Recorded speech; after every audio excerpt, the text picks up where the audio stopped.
تغييرات كبيرة قوي في تشكيل الأهلي لماتش غزل المحلة، وده ليه؟ لعدة أسباب.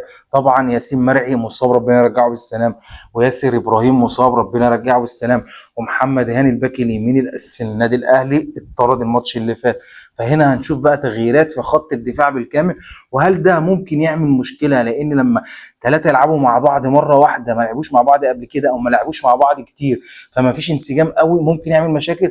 بس حتى لو هيبقى في مشاكل، بس مش قدام غزل المحله. الاهلي هيكسب 3 4 مرتاح، وخدوها مني ونرجع بعد الماتش. تعال بقى نقول التشكيل.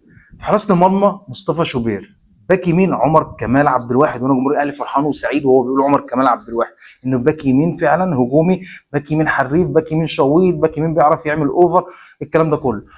قلبين الدفاع طبعا هتلاقي اشرف داري واحمد رمضان بيكهام.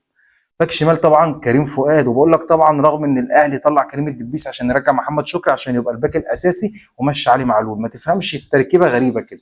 اليو ديانج طبعا مركز 6، رغم ان انا اشك ان هو ممكن يعني ما يلعبوش، بس هيلعب اليو ديانج مركز 6. طبعا محمد علي بن رمضان ده حاجز مكانه، مفيش كلام فيه ومفيش نفس. محمد علي بن رمضان 8. هنا بقى اللي هيلعب جنبيه، هل زيزو هيستمر، ولا هنشوف تريزيجيه اللي اتظلم لما لعب جناح يمين، ولا ممكن نشوف زيزو في نص ملعب وتريزيجيه وبن شرقي هو اللي ما يلعبش؟ انا اتوقع ان هو هيلاعب تريزيجيه وهيلاعب محمد علي بن رمضان وديانج في نص الملعب، وجناح يمين هيلاعب زيزو، اللي هو اصلا على فكره زيزو كويس جدا في نص الملعب وكل حاجه، بس احلى حاجه فيه واحسن مركز ليه وتاخد منه بقى عرضيات بالزوفه دوا جناح يمين. فانا اتوقع ان ممكن يودي زيزو جناح يمين، وبن شرقي جناح شمال، ومحمد شريف مهاجم. وهنا بقى لما تلاقي بن شرقي وتحتيه تريزيجيه على فكره كان بيلعب في المركز ده في منتخب مصر وكان بيأدي فيه كويس جدا، وكان بيعمل جبهه هو مرموش قويه جدا.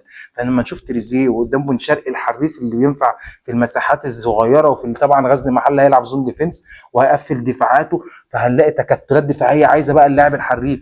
تريزيجيه من نوعيه اللعيبه اللي عايزه مساحات، نوعيه اللعيبه اللي بتحب سبرنتات كتير ودريبلينج كتير بالكوره، وعايز مساحات وعايز يرفع عينه ويشوط والكلام ده. بن شرقي على العكس بقى، بن شرقي بيحب الحتت الضيقه دي، بيحب يعمل 1 2 كده في حته ضيقه، يعدي من حتت ضيقه يجيب لك فاول الكلام ده. طبعا لما نلاقي كريم فؤاد مهاجم يعني جناح، باك جناح بيهاجم، يعني من الاخر كريم فؤاد اصلا هجومي، قدامه تريزيجيه وقدامه بن شرقي، هتلاقي الخط ده كله الجبهه الشمال دي كلها هتطلع نار. طبعا زيزو الناحيه الثانيه مع عمر كمال بردك، الاثنين مع بعض اتوقع يبقى ماتش قوي.